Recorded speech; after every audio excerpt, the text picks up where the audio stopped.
Hi നമസ്കാരം. Vlog ഏട്ടനാണ്. ഇപ്പോൾ കടലിൻ്റെ അടുത്ത് തന്നെയാണ് കേട്ടോ. ഞാനേ രാവിലെ ഒന്ന് നോക്കാൻ ഇറങ്ങിയത്. ഇറങ്ങാൻ പറ്റുന്നുണ്ടായിരുന്നില്ല, അങ്ങനത്തെ മഴയായിരുന്നു, ഭയങ്കര മഴയായിരുന്നു. ഇന്നലെ തൊട്ട് തുടങ്ങിയിട്ടുള്ള മഴയാണ്. ഭയങ്കര മഴ എന്ന് പറഞ്ഞാൽ ഒടുക്കത്തെ മഴ.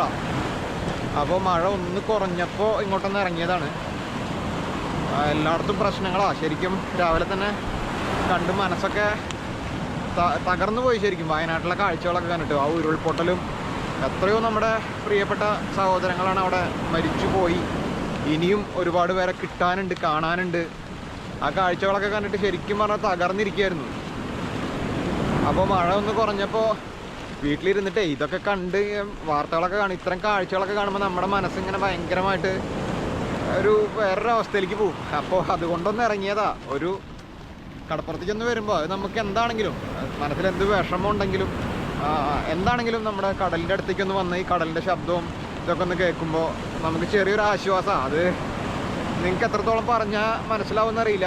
പലരും അങ്ങനെ ഇപ്പോൾ മൈൻഡ് ഡിസ്റ്റർബ്ഡ് ആയിരിക്കുന്നവർ അല്ലെങ്കിൽ ഭയങ്കര സ്ട്രെസ് ഉള്ളവർ ഒക്കെ കടപ്പുറത്ത് വരുന്നത് തന്നെ അതിന് വേണ്ടിയിട്ടാണ്.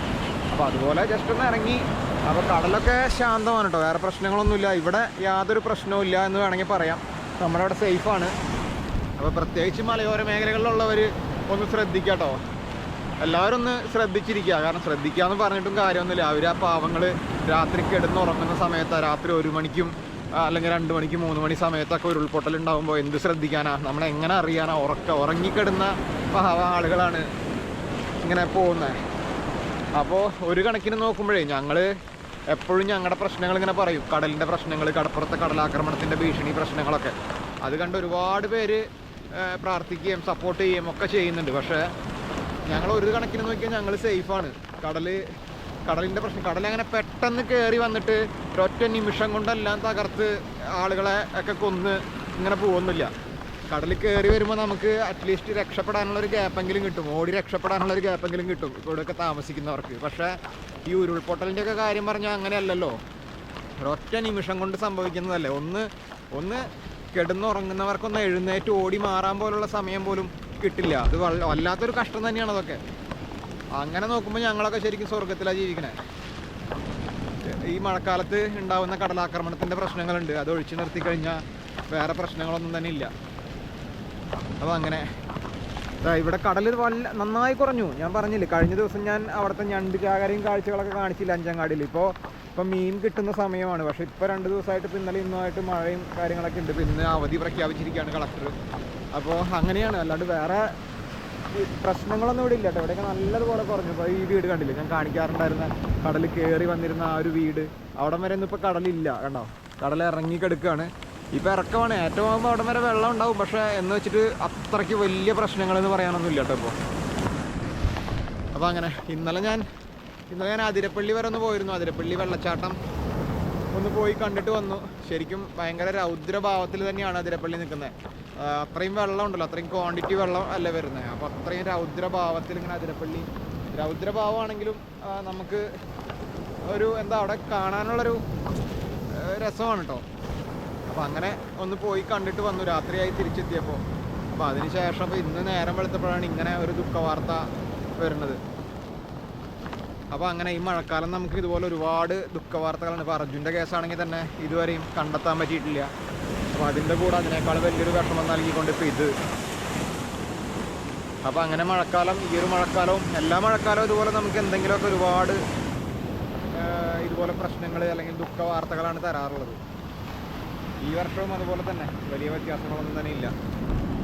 അപ്പോൾ അങ്ങനെ കണ്ടോ, കടൽ ഒരു പ്രശ്നവുമില്ല, വളരെ ശാന്തമായിട്ട് കിടക്കുകയാണ്. ഞങ്ങൾ സേഫാണ്. കാരണം പലരും ചോദിക്കാറുണ്ട്, മഴ കൂടുമ്പോൾ അല്ലെങ്കിൽ മഴ ഭയങ്കരമായിട്ട് പെയ്യുമ്പോഴൊക്കെ ഒരുപാട് പേര് മെസ്സേജ് അയച്ചും ഡയറക്റ്റ് മെസ്സേജ് അയച്ചും കമൻറ്റ് ചെയ്തൊക്കെ ചോദിക്കാറുണ്ട്, ഞാൻ സേഫാണോ, ഞങ്ങളുടെ ഇവിടെ എല്ലാവരും സേഫാണോ എന്നൊക്കെ. കാരണം നിങ്ങൾ ഞങ്ങളെ ഈ കടലിൻ്റെ മക്കൾ അല്ലെങ്കിൽ കടപ്പുറത്ത് താമസിക്കുന്ന ഞങ്ങളെ സ്വന്തം കുടുംബത്തിലെ അംഗങ്ങളെ പോലെയാണ് കരുതുന്നത്. അതുകൊണ്ടാണ് ഞങ്ങളുടെ കാര്യത്തിൽ നിങ്ങൾക്ക് ഇത്രയും ഒരു ഇതുണ്ടാവുന്നത്, ശ്രദ്ധ ഉണ്ടാവുന്നത്. അല്ല, ഏത് മഴക്കാലം തുടങ്ങിയാലും മഴ പെയ്ത് കഴിഞ്ഞാൽ ഒരുപാട് പേര് വന്ന് കമൻറ്റ് ചെയ്യുമോ അല്ലെങ്കിൽ മെസ്സേജ് അയച്ച് ചോദിക്കും, ചേട്ടാ സേഫാണോ എന്നൊക്കെ ചോദിച്ചിട്ട്. അപ്പോൾ അത്രയും സ്നേഹം നിങ്ങൾക്ക് ഉണ്ടെന്നാണ് അതിൻ്റെ അർത്ഥം. അപ്പോൾ അങ്ങനെ ചോദിക്കുന്നത് കൊണ്ട് തന്നെ എനിക്കത് നിങ്ങളോട് പറയാതെ പറ്റില്ല. അതുകൊണ്ടാണ് ഞാൻ എന്തായാലും ഇങ്ങോട്ട് കടപ്പുറത്തേക്ക് ഇറങ്ങിയപ്പോൾ വെറുതെ ഒരു വീഡിയോ എങ്കിലും ഇടാം. കാരണം എന്നെ സംബന്ധിച്ചിടത്തോളം അത് വെറുതെ ഒരു വീഡിയോ ആയിരിക്കാം, പക്ഷേ നിങ്ങളെ സംബന്ധിച്ച് അങ്ങനെയല്ല. ഇവിടുത്തെ വിവരം അറിയുക എന്നുള്ളത് നിങ്ങൾ പലരും ആഗ്രഹിക്കുന്ന ഒരു കാര്യമാണ്. അതുകൊണ്ടാണ് ഇങ്ങനൊരു വീഡിയോ ഇപ്പോൾ ഇടുന്നത് കേട്ടോ.